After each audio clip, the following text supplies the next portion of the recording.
In this quick video, I want to introduce you to the content that you will find inside the fiction vortex. So to start with, we've got the Hybriverse.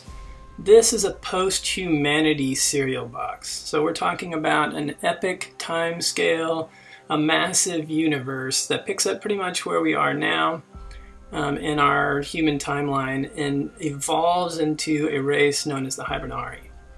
So these guys discover what's known as biomimetic dark matter, a universal element capable of assuming any natural characteristic. So this, of course, unleashes crazy possibilities which lead to splintering, warring factions amongst the Hybrinari until they've exhausted supplies of BDM, biomimetic dark matter, which is pretty much like dark matter in our universe. We added the biomimetic part so that we could change it a little bit so we can have fun with the rules of the universe. And that pushes everything to the brink of cataclysm.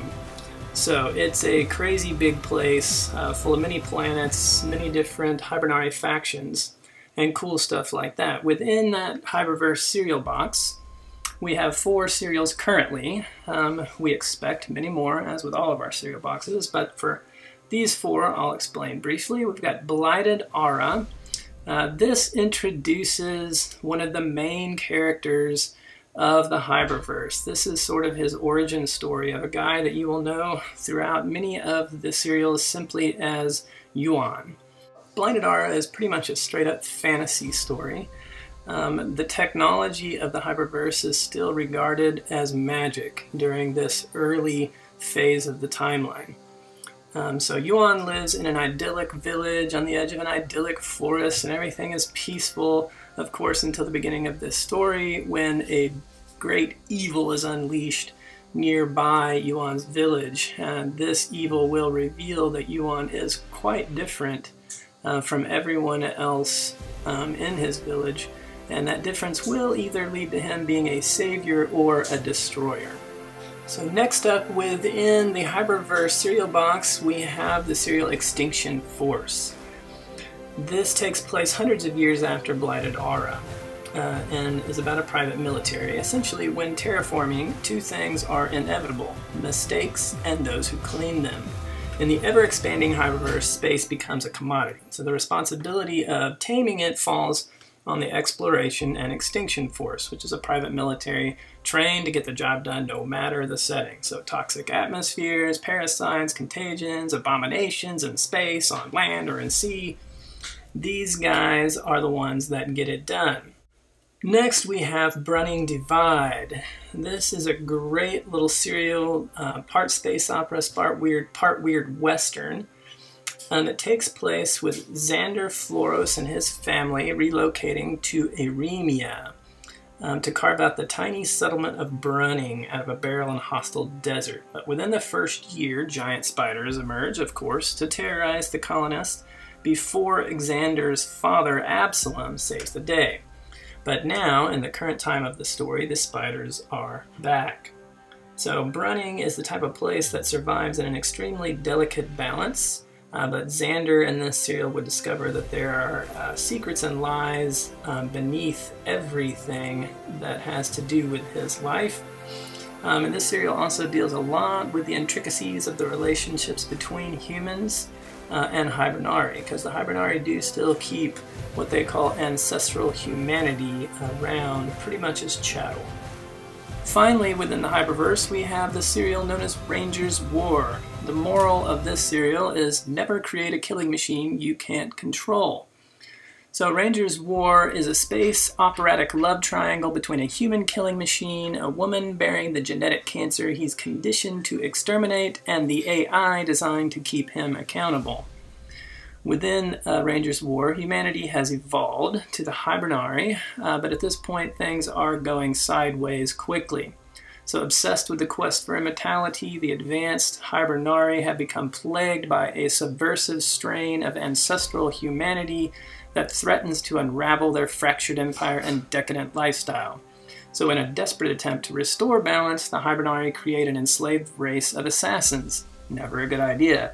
Equipped with fission reactor hearts, inexhaustible killing capabilities, and a supposedly foolproof kill switch, the Templar are unleashed.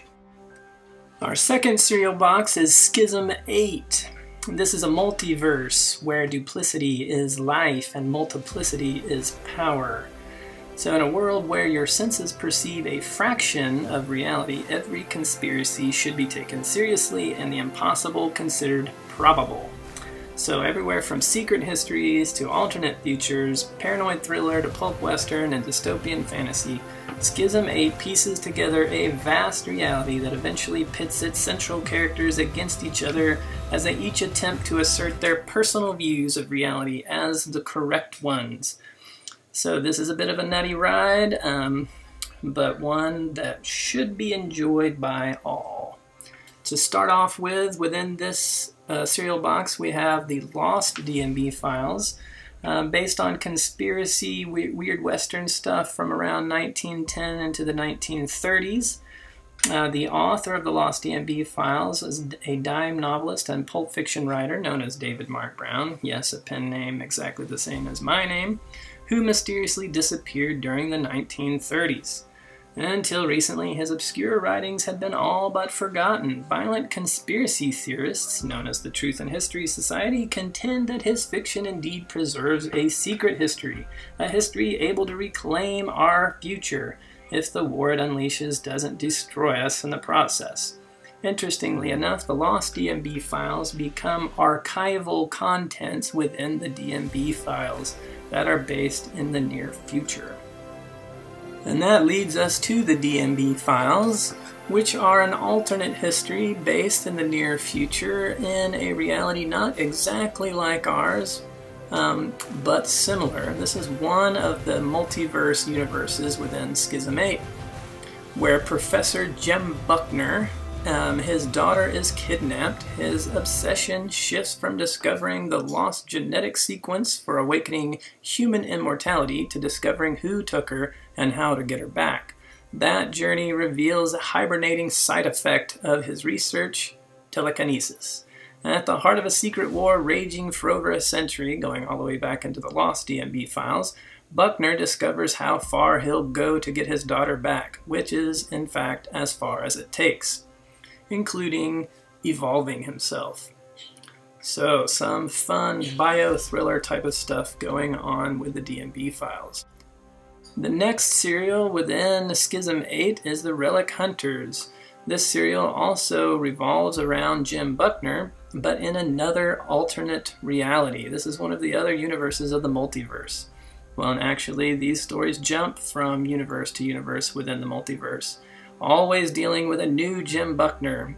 So each time you get to know him anew, and he's a different person, which is kind of like a crazy quantum leap type of thing. Starting out in the Relic Hunters, we'll deal with the fact that a mind is a terrible thing. This Jem Buckner is a button-down systems analyst with a disintegrating family. And unprepared to face the truth, he must deal with a gang of telekinetic teenagers that have been unleashed with orders to kill him before he can discover his full potential, which just happens to be the potential to manipulate matter with his mind. Lastly, within Schism 8 is the serial The Green Ones. These are the telekinetic teenage warriors that I mentioned earlier in Relic Hunters.